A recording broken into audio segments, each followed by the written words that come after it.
Over the weekend, people all over the globe were sharing a story that was not only shocking, but also heartbreaking.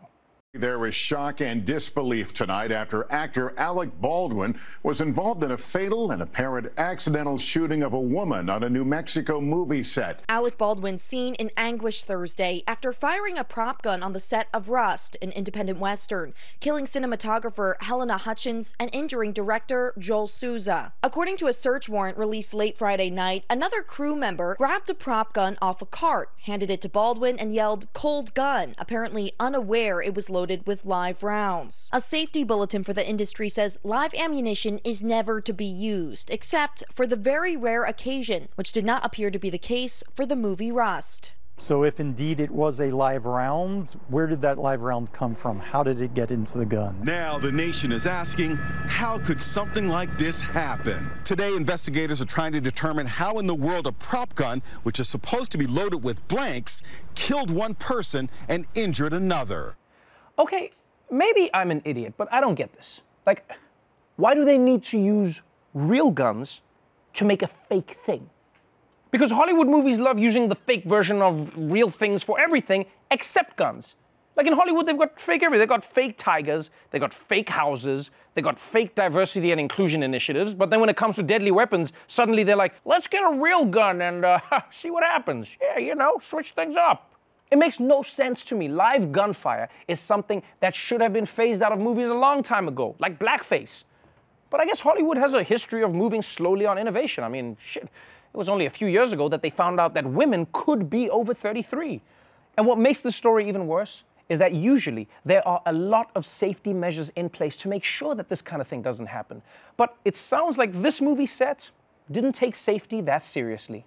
NBC News has learned safety concerns, including multiple previous misfires of the same prop gun Baldwin used, led several crew members to walk off the set hours before the accident. And the LA Times says a crew member recently texted the unit production manager warning, quote, "We've now had 3 accidental discharges. This is super unsafe." 24-year-old Hannah Gutierrez Reed was in charge of weapons on the set in New Mexico. She recently discussed her experience on a podcast. By all means, I'm still learning. I think loading blanks was like the scariest thing to me because I was like, oh, I don't know anything about it.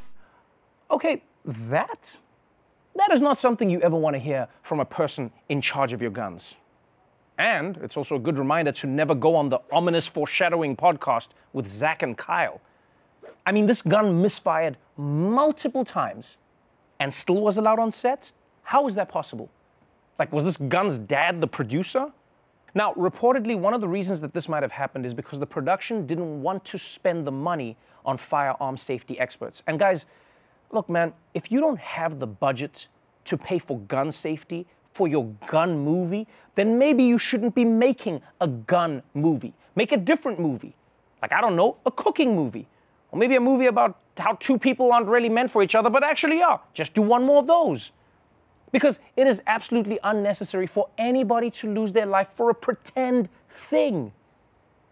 But I guess some Hollywood productions don't feel that way because this isn't even the first time that this has happened.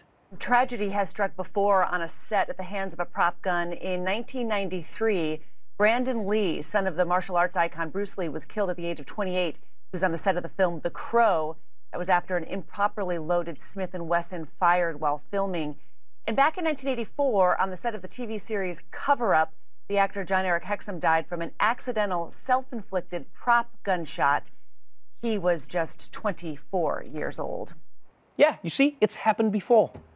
It's like every few years, someone on a movie set gets shot for real by a pretend gun. And maybe this is a controversial take, but I don't think movie things should kill real people. Even once in a while, it shouldn't be acceptable. Can you imagine if every so often one of the robot dinosaurs in Jurassic Park actually ate a person? Best believe there would never be a sequel. In fact, forget Jurassic Park. They would cancel Barney. It would be like, yo, get that thing away from the kids. It's too risky.